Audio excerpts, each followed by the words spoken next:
in all his living. He said that in the very beginning there was nothing in the universe but peace, that this peace reached everywhere, and everyone was in peace with everyone else.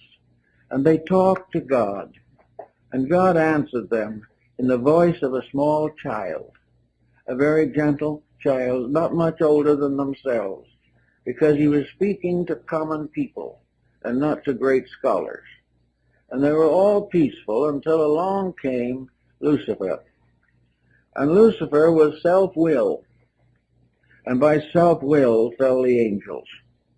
And when Lucifer asked deity for certain privileges, he was a faithful cherub at that time, God spoke again in the voice of the little child and said what was necessary. And Lucifer said, "Oh no, I don't like this. I don't want to live in a universe that is ruled by a small child. And if the deity can't speak out the great and glorious words I want to hear, I'm going to take over the job." Remember, this is in Low Dutch in Germany. So he said, "I'm going to take over. I'm going to run the universe now."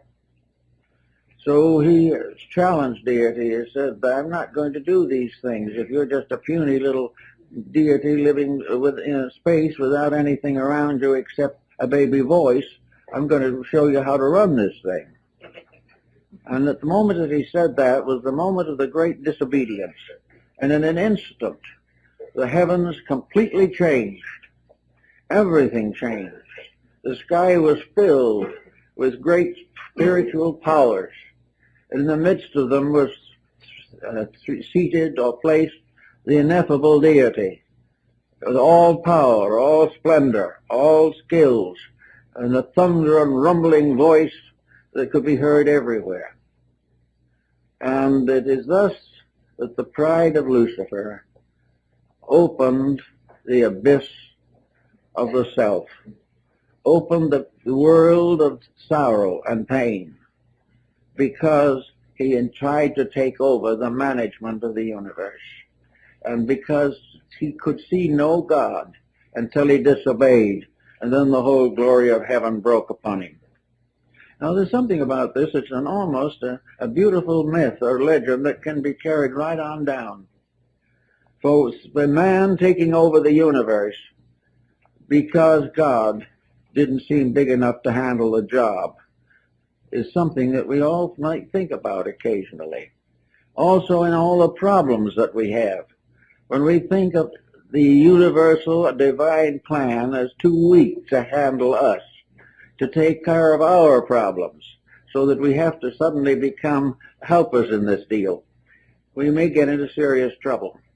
But Baby was essentially a great mystic, and he pointed out that when the human being becomes aware of the realities and uses them properly, the great grief or the great sorrow fades away again, and man and God live together in infinite community, always man obeying that which was eternally ordained to be obeyed.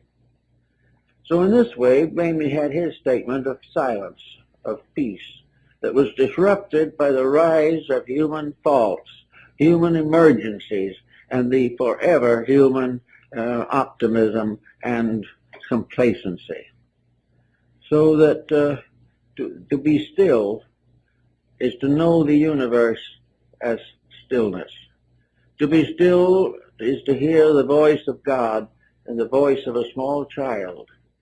To disobey is to bring down upon oneself the thunder of an absolutely immutable power. To obey, we do not know there are laws. When we break them, we discover to our sorrow that we have not been very wise. So we're going to try to think in terms of a quietude that is free from ulterior motive. And this was what Zen attempted to do in India. And this is what Taoism attempted to do in China. This also is the mystery of Neoplatonism and the ideals of Pythagoras. It was the idea that man only comes into trouble when he does it wrong. As long as he is right, he doesn't know there are any laws, because by keeping them perfectly, everything is serene and well balanced. But the moment self-interest takes over, the power of the abyss is loosened upon us.